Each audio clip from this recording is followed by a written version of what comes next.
No one can serve two masters, for a slave will either hate the one and love the other, or be devoted to the one and despise the other. You cannot serve God and wealth. Matthew 6 verse 24. Have you ever stopped to ask yourself what you are truly serving in this life? I have asked myself that question, not in moments of peace, but on very weary days. There were mornings when I woke up already carrying a long list of things I had to do, worries I had to bear, and pressures that allowed no room for failure. I told myself I was striving for my family, for responsibility, for the future.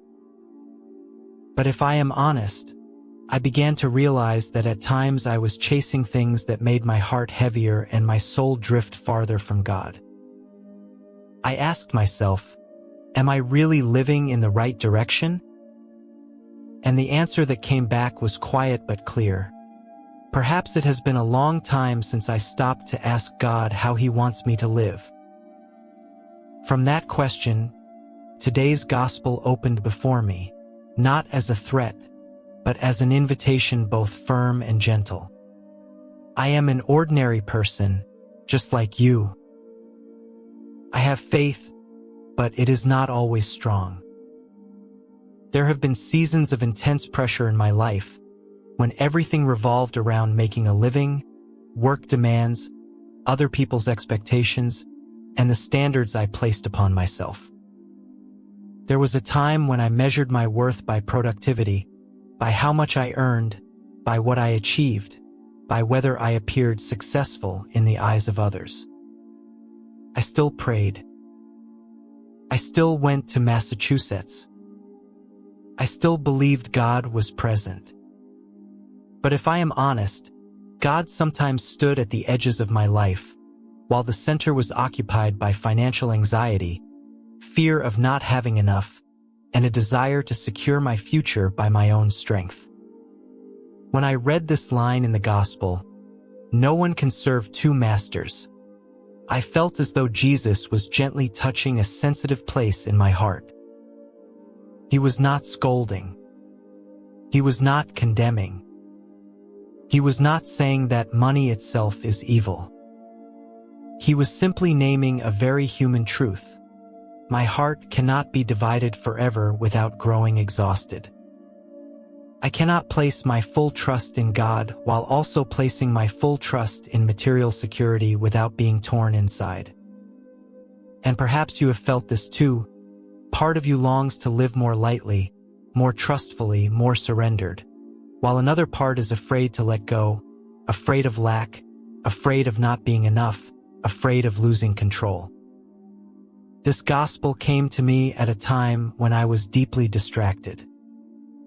I prayed, but my thoughts kept circling around money. I wanted to trust in God's providence, yet my hands clutched tightly to my own plans.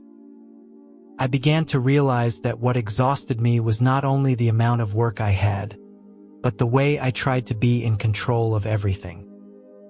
I wanted to guarantee safety for myself, for my future, for the people I love.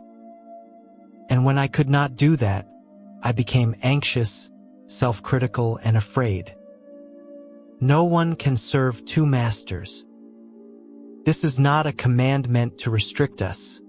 It is a loving warning. It is like a parent watching a child try to carry too many things at once, on the verge of dropping them all, and gently saying, "You don't have to strain like this."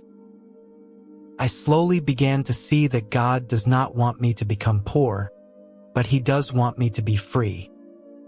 He does not want me to abandon responsibility, but He does not want me to lose my soul because of responsibility. I asked myself, in my life, wealth is not just money. It represents everything I cling to in order to feel safe: status, recognition, success, detailed plans, control. And when these things become my master, anxiety follows. I fear loss. I fear lack. I fear not being enough. Does that sound familiar?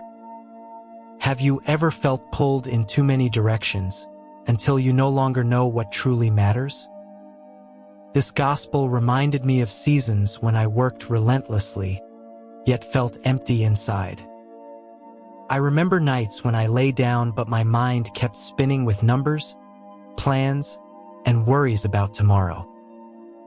I remember praying and then immediately thinking, but what if God doesn't come through? What if everything falls apart?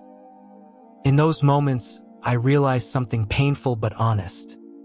I believed in God, but I did not yet fully trust Him. Through today's gospel, Jesus does not ask me to choose between God and real life. He simply invites me to look again. Who is at the center? Who is shaping my decisions?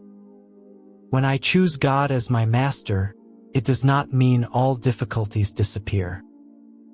But it does mean I no longer carry everything alone. It means I begin to live from a different foundation, the foundation of trust. I started to understand that serving God does not mean rejecting money, but placing it in its proper place. It no longer defines my worth. It no longer becomes my ultimate source of security. When God is at the center, I still work, still plan, still strive. But these things no longer define who I am. They are no longer my master, but simply tools.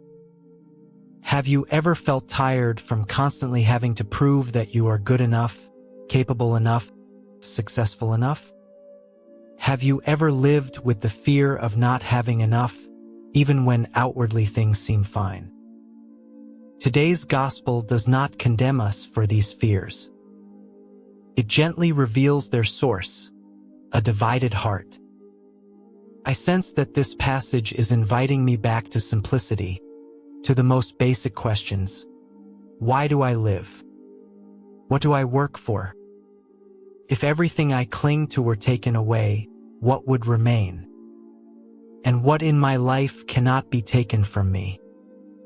When I dared to bring these questions before God, I no longer felt ashamed of my worries. I felt understood. God knows I need money to live. He knows I need stability. But He also knows that my soul needs more than that. He knows I need peace. He knows I need to be loved without conditions. He knows I need a place to rest, not in material security, but in His presence. Little by little, I learned to loosen my grip. Not to abandon responsibility, but to release the illusion that I can control everything. I learned to work with God rather than instead of God. I learned to pray not only when I lack, but also when I have enough. I learned to say honestly, Lord, I am afraid. I am anxious. I am holding on too tightly. Help me trust just a little more. And if, as you read these words, you feel that you are caught in a similar struggle, I invite you to pause for a moment. If something here resonates, if it touches a quiet place in your heart, I invite you to pray with me. You don't need perfect words. You don't need to feel especially religious. Just be there with God and with the truth of who you are. Lord, I come to you now not with a completely peaceful heart, but with a heart pulled in many directions. You see my worries, very real worries about life, about the future, about not having enough. I confess that at times I have placed my trust not only in you, but also in money and in the security I try to build for myself. And that has left me exhausted. Lord, help me remember that I was not created to be a slave to fear. I was created to be your child. When I try to control everything, I lose my peace. When I dare to place you back at the center, teach me how to live more lightly. If you are listening and feel weighed down by constant worry, I invite you to speak to God quietly in your own heart. You don't need the right words. God hears even your sighs. Lord, teach me to use money and possessions as tools, not as ultimate goals. Help me work with freedom, not driven by fear of lack. Remind me that my value does not come from what I own, but from belonging to you. When I worry about tomorrow, remind me that you are already there. When I fear not being enough, remind me that you know what I need. When I fall into comparison, remind me that I am not called to live someone else's life. Lord, give me a heart that is no longer divided. Help me choose you each day, not through grand promises, but through small decisions, choosing trust over panic, sufficiency over greed, presence over escape. Teach me how to rest in you, even when my work is unfinished and my plans incomplete. Remind me that the world does not collapse when I stop, but my soul may finally begin to heal. And if today still brings many responsibilities, let me carry this truth with me. I do not walk alone. You are the Lord of my life, my Father, the one who loves me more than anything I could ever achieve. Lord, I place into your hands the burdens I have carried for too long. I do not ask for an instant miracle. I ask only for a heart that is a little freer, a faith that is a little deeper, and a day that feels a little lighter. And that is enough for today. Amen. Thank you for being with me today. And if these messages and prayers touched your heart, you're welcome to reflect anything. May God's grace surround you. May His peace fill your home.